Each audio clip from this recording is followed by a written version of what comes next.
Né? A nossa equipe, a Thaís Travessoli, inclusive, ela conversou hoje, preparou uma reportagem para a gente aí com a família daquele empresário que foi morto no posto aqui de Quatro Barras, no posto de combustível. E a Thaís está aqui ao vivo com a gente, vai trazer informações atualizadas para a gente e também essa reportagem. Depois eu quero que você avalie comigo isso também. Tudo bem, Thaisinha? Estamos aqui eu e o Paulo Gomes. Oi, Jason. Pois é, hoje pela manhã nossa equipe conversou com o Leonardo. Ele que é uma testemunha muito importante neste caso. O Leonardo é filho do empresário Rodrigo, que foi morto pelo vigilante no posto de combustíveis em Quatro Barras, né? Esse é um caso de muita repercussão e que a gente está acompanhando desde o início. O Leonardo contou para nossa equipe que, na verdade, nesse dia o pai não estava nem trabalhando.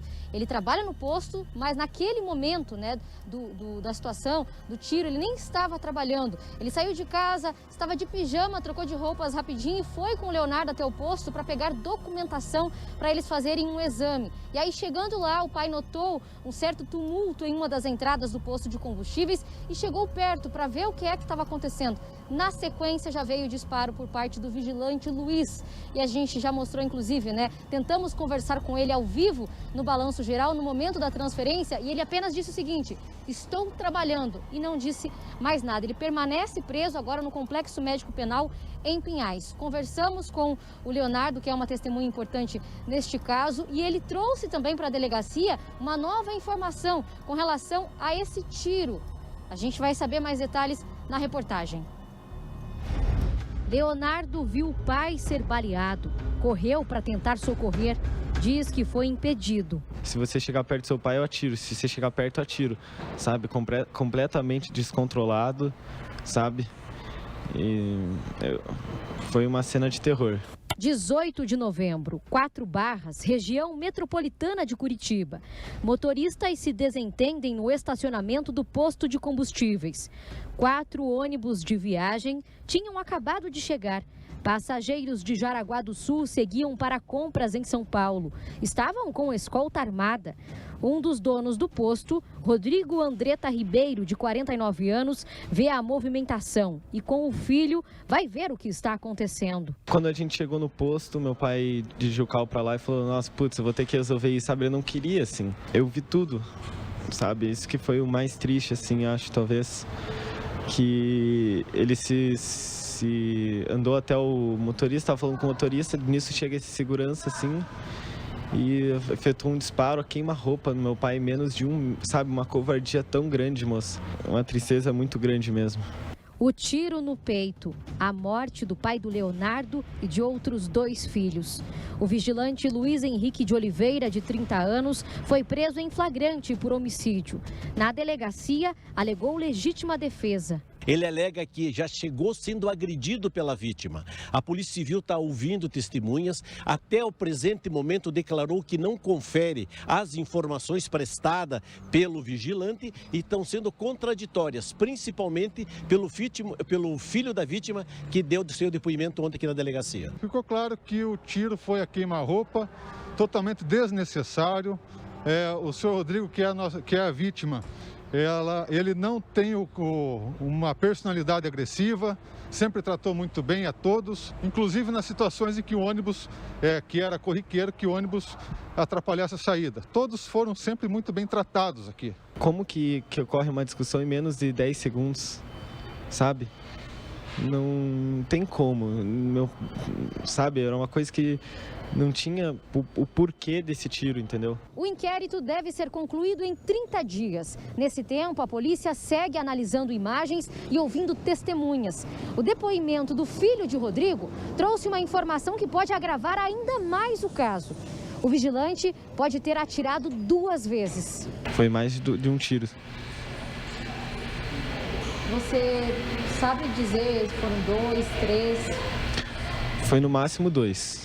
No máximo 2. Estamos confrontando as testemunhas, vamos solicitar junto ao IML e à criminalística se houve 1 ou 2 perfurações no corpo da vítima para dar conclusão ao inquérito. Nas redes sociais, são várias homenagens de amigos e familiares. Muitos chegam chorando aqui, abraçam a gente, falam.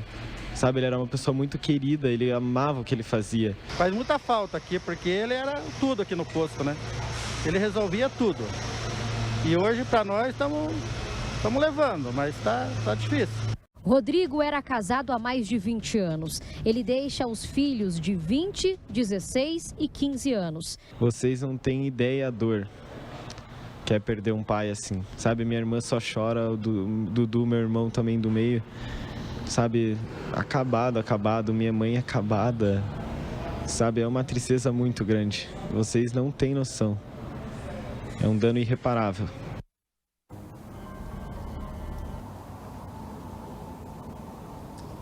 E nessa entrevista, o Leonardo tentou passar para a nossa equipe, para você que está acompanhando o Balanço Geral, um pouco, né? Apenas um pouco do que ele está vivendo, a mãe e os irmãos também. O que mais revolta o Leonardo foi o fato, principalmente, né? Claro, a morte do pai, mas principalmente ele relatou para a gente, isso é importante reforçar, que logo após o disparo, ele desceu na tentativa de socorrer o pai e disse que foi impedido, porque o vigilante teria também apontado a arma para ele. Tudo isso já foi repassado à Polícia Civil, Delegacia de Quatro Barras, que segue investigando o caso. Jason. Ok, Thaís Travessoli, o que nós temos aqui? O caso de ônibus que vêm de Santa Catarina, passam aqui pela BR, param nesse posto, quer dizer, eles já eram habituados com esse tipo de situação, e aí tudo indica que o despreparo de um homem que fazia parte de uma escolta armada para acompanhar, para dar segurança para as pessoas que estavam no ônibus, né, e que deveria fazê-lo isso num momento em que pudesse sentir aquelas pessoas ameaçadas, não. O que ele fez?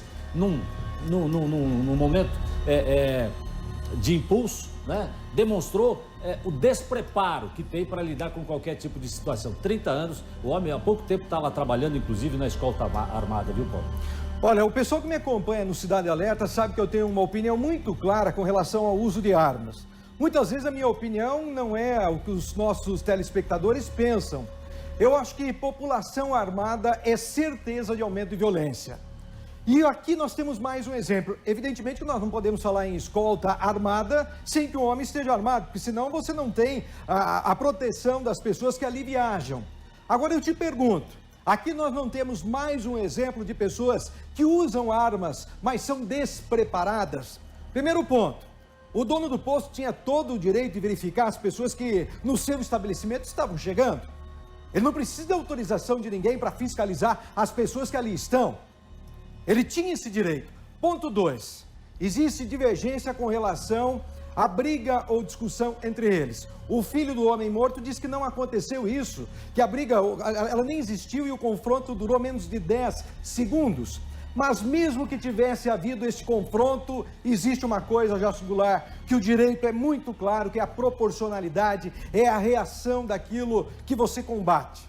Se eu levo, por exemplo, um murro no rosto, e eu estou armado, isso não significa dizer que eu tenho o direito de matar uma pessoa. Tem que haver a proporcionalidade. O que esse homem está dizendo? Que ele agiu em legítima defesa, que ele agiu no exercício regular de um direito, e aí dá 2 tiros num homem que não estava armado, que não reagiu. É mais um exemplo. Nós tivemos no final de semana, nos últimos dias, aquela situação no Carrefour, não é isso? Onde nós tivemos o quê? Um segurança também despreparado, que levou um murro, as imagens mostraram, mas é a proporcionalidade. Volto a dizer, se você me dá um chute, não significa dizer que eu possa lhe tirar a vida, Jason Goulart. E as contradições vão levando a polícia a desvendar o que nós chamamos mentiras. Porque se existem fatos e testemunhas, e agora o laudo do Instituto Médico Legal vai confirmar quantos tiros tomou esse homem, se certamente tiver tomado mais de um tiro, a tese da legítima defesa cai por terra. Jason e Paulo, a gente não vê em nenhum momento que ele realmente tenha dizer, não, ó, como você falou, essa proporção.